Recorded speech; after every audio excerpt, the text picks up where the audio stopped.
Good and welcome po sa morning. Super Radio DCWB. Good morning. Magandang umaga po sa inyo. Opo, Ma'am Dana, kuha lang po kami ng iba pang mga detalye hinggil po dun sa pagkakaaresto, dun sa tumakas na Korean national. Kung hindi po kami nagkakamali, sa Pampanga po siya na aresto, tama po ba?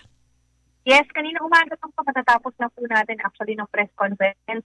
Iniharap sina Ikyong at saka yung kasama niya na isa pang Korean national na nalaman po natin na tumulong sa kanya doon sa pagtakas. Kung alala niyo po, parang may getaway van siya. Ang nag-arrange po ng lahat ng yun ay yung kanyang kaibigan na Korean national. Nung nalaman po natin sa Korean authorities ay also isang pugante, isa rin pong fugitive. So kasama po siyang inaresto earlier this morning sa Angeles City sa Pampanga. Opo, bali ano na po yung magiging plano dito sa Korean National? Ikukulong po ba siya? Ibabalik dun sa BI detention facility? Papaano po? Doon po sa ating facility sa Bikutan sa loob po ng Pampanga, Viva. Pero may mga special arrangements na po sa kanya kasi tinag na po natin po as a high-risk individual na mayroong intense na pagtakas. So, yun po ang mga special arrangements natin sa kanya. And yung namang mga tumulong nag-aid sa kanyang pagtakas, ang latest update po natin.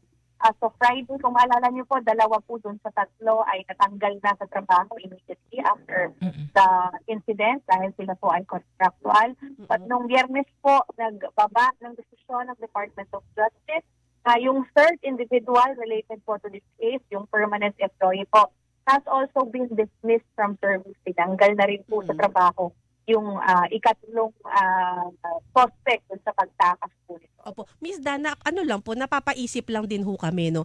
Nakausap niyo ho ba itong 3 individuals from Bureau of Immigration? Ano pong paliwanag nila? Kasi, syempre, ang lumalabas ngayon, kasabwat talaga, sila ang Pinatakas nagpatakas. talaga, Sila nagpatakas sa Korean. Ayun na nga po. Yun po talaga ang nakikita natin na pangyayari.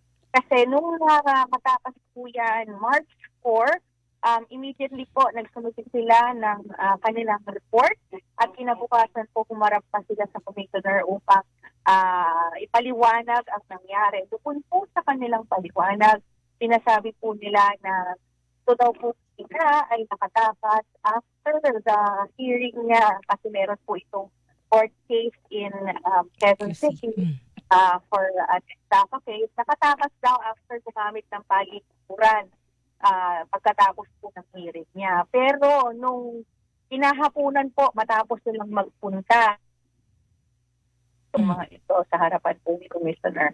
Pero nung kinakapunan po noon na tanggap po nakuha ng ating fugitive search unit ang kopya po ng mga CCTV sa paligid ng pinangyarihan at nakita po na itong fugitive ay kasama pa nila na sumakay ng sasakyan after po galing sa prosecutor's office at nagawa pa pong magmaneho around Quezon City at pumunta sa isang bar along Quezon Avenue at doon po sila naghiwa-hiwalay.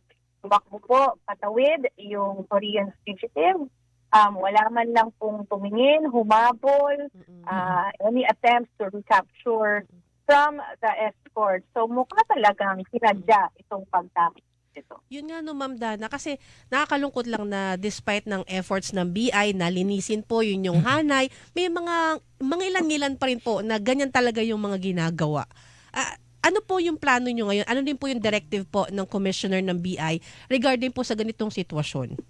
Yes, kasi ang commissioner po natin ngayon is a lawyer. So mukhang itong basta pagtanggal sa trabaho, hindi pa enough deterrent dito sa mga airing, mga nasisilaw sa pera. So dahil siya po ay abogado, gusto na lahat ng legal options magawa natin para mapastahan itong mga ito. So immediately po after the incident, diniretso na po sa kapulisan itong 3 ito upang ma-initiate yung filing ng criminal cases against them. So may 3 pong kaso na final against them ang ating opisina.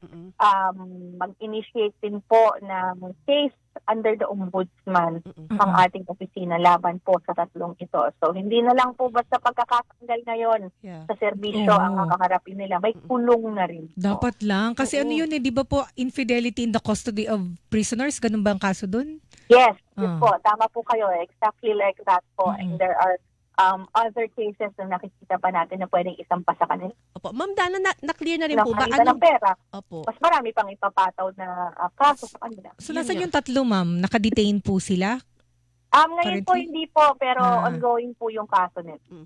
Ma'am Dana, i-clear ko lang din po, ano po yung ginagawa nila sa bar? Bakit po sila nagpunta doon? And confirm na po ba na binigyan talaga ng kurina ng pera yung tatlong taga-BI?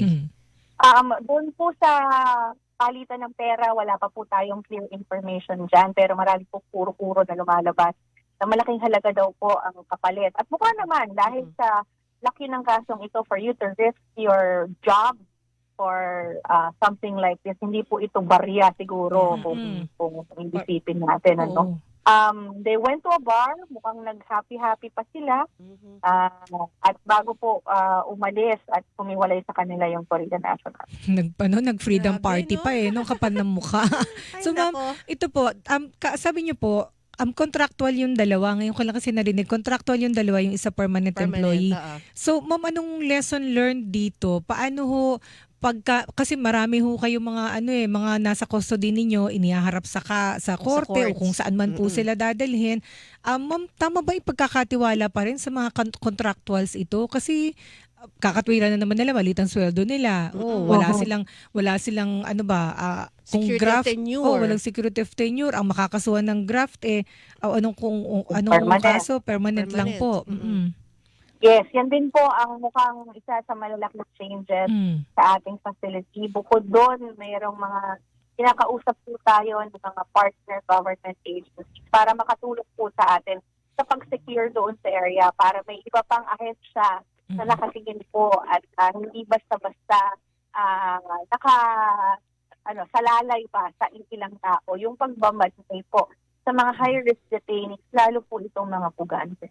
Kasi nakakakilabot na nangyayari yung ganyan. Actually, hindi lang sa Bureau of Immigration. Naalala ko po, sa National Bureau of Investigation, meron ding nasa custody nila na ipinasyal. Sinama pa sa bar din, ganun din. So, ma'am dito, possible na itigil po yung papa-escort sa contractuals dun po sa mga ihaharap sa court o kung saan man pong mga dadalhin ng mga detainee o may reinforcement lang po from other agencies. Paano ho yun? Both po. Yung mga contractual natin, mukhang hindi na dapat yan pinapahawak ng mga sensitive na ganito pong mga cases. Also, tightening po ng ating security doon sa area. At isa po sa mga nabanggit ni Commissioner Viado kanina during the press conference ay yung mga kapaghaharap po sa mga kaso locally, yung ilan sa mga wards natin. I-request po natin sa korte na payagan po na virtual attendance na lamang ng subject. Dahil may risk po talaga involved in transporting a fugitive from one place to another, papunta po sa mga hirit nila. Lalo pa kung malalayong lugar yan, halimbawa yung mapupunta silang hirit. Okay. Kaya to minimize that risk, mukhang kailangan na po natin i-consider ang virtual attendance doon sa mga hirit. Oo nga naman kasi Mas safe pinapayagan pa na yun. yun ng korte. Oo. Isa yan sa mga natutunan natin ng pandemic. Pandemic. Po, pwede naman pala. Oo, less gastos na. At higit sa lahat, mawawala yung risk, di ba? Ma'am, baling lang po ako. Yung tatlong Pogo boss na nakatakas during the layover flight po, kasi yun po yung, di ba, revelation ni Senator Risa Ontiveros, kinonfirm naman po ng Bureau of Immigration. Ma'am, dun sa nangyari, meron din hubang na disiplina, na question po ng mga taga Bureau of Immigration dahil pinayagan yung tatlong Pogo bosses na silang bumili ng ticket. Ang paliwanag po ni Mr. Fortunato Manahan, ng head po ng inyong intelligence division is nangyayari daw yun na deportees ang bibili ng ticket kasi wala daw kayong budget for that. So silang bumili ng ticket. Ang binili nilang ticket ay tawag dito, may layover. Yeah. So sa layover, naglaho sila. Ma'am, dun sa nangyari po dun sa tatlo na hindi nakarating sa China, meron hubang dinisiplina o didisiplinahin sa deportation unit ba ang tawag po doon sa Bureau of Immigration? I think it's something na kinakailangan pong i-clarify ng ating ahensya doon sa concept of deportation. Parang hindi po siguro na yung message po. Ano po, siguro kailangan linawin kung ano po ang deportation. Because once we deport an individual, the goal of deportation is really removing the subject from Philippine soil. Ibig sabihin, aalisin po ang kanyang presensya sa bansa po natin. Once matanggal po ang presensya nito sa bansang Pilipinas, considered successful ang deportation. Hindi po hawak or saklaw ng Philippine government kung may iba pa pong puntahang bansa ang individual dahil hindi na po saklaw ng Philippine laws yon. Ang goal po ng Philippine laws ay maalis po siya sa ating bansa dahil nako-consider po siya na threat sa ating bansa. Pero And hindi at the same time, i-block ang kanyang re-entry to the Philippines. So, tama po kayo, ito pong taong ito has been deported na, has been blacklisted, pero wala po tayong nakikita na any problem with that, even for them to take connecting flights, because the ultimate goal is really to get the fastest way for them to get out of the country and for them to be blacklisted. And I think it might not be good then to consider that the Bureau or the Philippine government spend for the tickets of these deportees kasi ang deportation po, kung sino po ang may sala, siya po ang gagastos sa sarili niya dahil hindi na po ito dapat shoulder ng Philippine government, ng normal na mamamayan. Ang gastusin po sa pagpapadeport dito sa mga illegal agents na ito. Pero so ma'am, clear ko lang po, Ma'am Dana, no? So ibig sabihin, itong 3 Pogo boss nga na nag-layovers, na sabing tumakas, hindi nyo na rin po namomonitor yung kanilang galaw. Kung hindi na ho ninyo sinisiguro na nakarating sa dapat na destinasyon, like yung country syempre, yung country of origin niya po, China. Siguro po para for ma-visualize po natin, parang ano yan parang kunwari, TNT sa Estados Unidos na kababayan natin, may violation doon. Dineport ng Estados Unidos. Yung kababayan natin, ninais na magpunta, wala na ako dyan, so sa ibang bansa na ako magpunta, hindi na saklaw ng batas ng Estados Unidos yung ibang bansang pupuntahan itong taong ito, basta barred siya from entering the United States. It's the same concept and the same principle for all other countries po sa deportation. Once we deport the individual, the end result is barring him from re-entering the country na pinanggalingan niya. And all other countries would just travel to all other countries would depend on the law of each of those other countries. Pero ma'am, with all due respect, same concept nga po na ang importante lang mapalayas dun sa bansa, di ba? Kung saan man saan pumunta, bahala siya. Pero hindi ho ba dapat kinukonsider din kung anong klaseng personality ito? Kasi yung mga Pinoy ho, nagtrabaho doon, hindi naman ho sila, well, it's a crime sa kanila yon pero pinaalis. Pero ito ho mga Pogo boss, nagpatakbo ho ng mga illegal gambling dito, possibly gumawa ng kung ano-anong mga krimen dito. Hindi ho din ba yun kinonsider na dapat siguraduhin ho ng Immigration Bureau na hindi siya mawawala along the way at talagang makakarating po dun sa bansang pinanggalingan?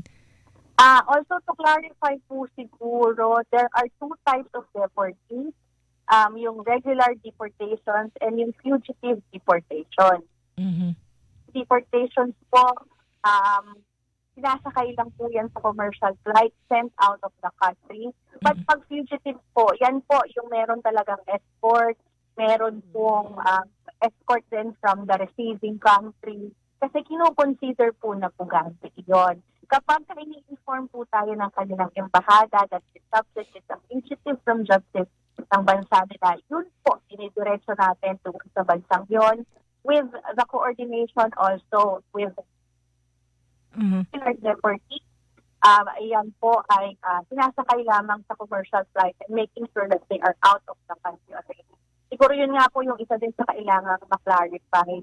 Kasi parang ang lumalabas po, all deportations are the same. The special ones po are the fugitives at yan po ay bibigay alam po sa atin ng kanilang embassy or consulate dito, yung kanila pong records. But without information kung ito po ay pugante, kung ito ay regular deportee lamang based on immigration violations, report them on first. So, ibig sabihin, itong 3 sinasabing Pogo boss ay hindi po sila considered fugitive kasi doon sa China. Kaya hindi po siya siniguro ng Bureau of Immigration na makakarating sa China. Yes, wala po tayong nakuhang information or alert from their embassy na sila po ay mga boss or whatever or mga pugante po sa China. So sila po ay regular deportees din po. Hence, they were deported to the regular procedure. Opo. Kasi ngayon po, Ma'am Dana, tila yung BI po kasi ang nasisita or nasisisi na, bakit ganyan, nagpabaya ang DI, O parang ang dahil hirap, nakatakas yung mga pogo boses, parang ang hirap pong diba? tanggapin na ganun lang na, although meron ho kayong paliwanag, Opo, Miss Dana, na malinis po yung paliwanag nyo kanina, maayos po. oo, parang ang hirap lang tanggapin na hindi nyo kinonsider na Pogo Boss ito, na nandun yung capacity nila, na nandun talaga yung tendency tumakas kasi nga transit flight, nakita naman ho ng immigration yung ticket, may tendency talagang tumakas siya. At may capacity din po sila na bumalik ulit dito at maghasik ng lagim. Ano yun, wala ho yun sa purview, ma'am, ng purview ng Bureau of Immigration? Sa pagbalik naman po nila, naka-blacklist na po as part of the deportation. Whether fugitive po or the regular deportee, kasama po dyan yung blacklisting, meaning they are perpetually banned from re-entering the Ayun. But ma'am, lesson from this po siguro, dahil marami pa rin mga Pogo Boss po either nasa inyo pong custody o kaya nasa PAOK. custody ng PAOK, yung next time ho ba, i-consider na rin na kahit na sila ho yung magpresentang bumili ng ticket, dapat walang layover o Diretso na sa wala ho country. kayong ano na doon, pakialam doon, bahala sila talagang bumili ng ticket kung hindi po sila declared fugitive sa bansang pinanggalingan, specifically po China na. Siguro po, we will be discussing this also with our partner agencies, including PAOK po, and of course, reporting din sa Senado kung ano po yung mga updates dito. Although sa ngayon po, nakikita natin na mahalaga po na mula doon sa deportee manggaling ang cost ng pong deportation. Bukas naman din po ang tanggapan ni Commissioner Viado para sa mga discussions. Of course, discussions are really important in improving yung ating mga proseso, kung mayroong mga concerns na kailangan linawin at para maintindihan din po ng pangkalahatan. Malaking bagay po yung mga discussions about this because we all want the same thing. We all want them out of the country immediately. So tingin ko pare-parehas naman po tayo ng gusto dyan. And yun po ang sinisigurado natin na we will be reviewing po din our procedures para mas maging mabilis yung deportations po natin for Pogo criminals. Magiging policy din ho kaya o magiging part ng policy na hindi po papayagan na yung mga flight, kung sila ho ang bibili ng ticket, yung hindi na pwede ang may layover? Unable to say pa po at this point because this will be part of the discussion siguro doon sa technical team ng commissioner as well as doon po sa mga partner agencies. Pero yun nga po, kasama po yan sa mga pinag-aaralan para mga options natin for faster deportations nitong Pogo. Kasi kung maalala po natin, napakadami nito, parang 11,000 plus ito. And we're still at the 500-ish na mga deportations. Nasa first few months pa lang tayo. So there's more to come na mga ide-deport. Kaya we want to make the procedure streamlined din at agreeable or acceptable din sa pangkalahatan. I'm sure po nakarating sa inyo yung sabi kasi ni Senator Sherwin Gatchalian na katangahan daw at kabobohan yung nangyari po doon sa deportation ng 3 Pogo Boss at nagalit din dito si Senator Risa Ontiveros. Yes, we respect naman po the opinions and the statements po of the good senators. Pero yun nga po, we are in the belief talaga that deportations of foreign nationals should not be shouldered by the common Filipino. Kailangan po yung deportee ang gumastos sa sarili niya dahil siya po ang nagdala ng pabigat, siya po yung pabigat sa bansa. Huwag na po siyang maging dagdag pabigat pa by having the Filipino people shoulder the cost ng pag-alis nila. Yan, with that. Maraming salamat po, Miss Dana, sa pagsagot po sa aming mga tanong. Dana. Ingat po kayo palagi. Anytime po, salamat. Magandang umaga. Good morning po. Yan po ang tagapagsalita ng Bureau of Immigration, si Miss Dana. Isa pang babaeng spokesperson. Hilingan, walang pinoprotektahan.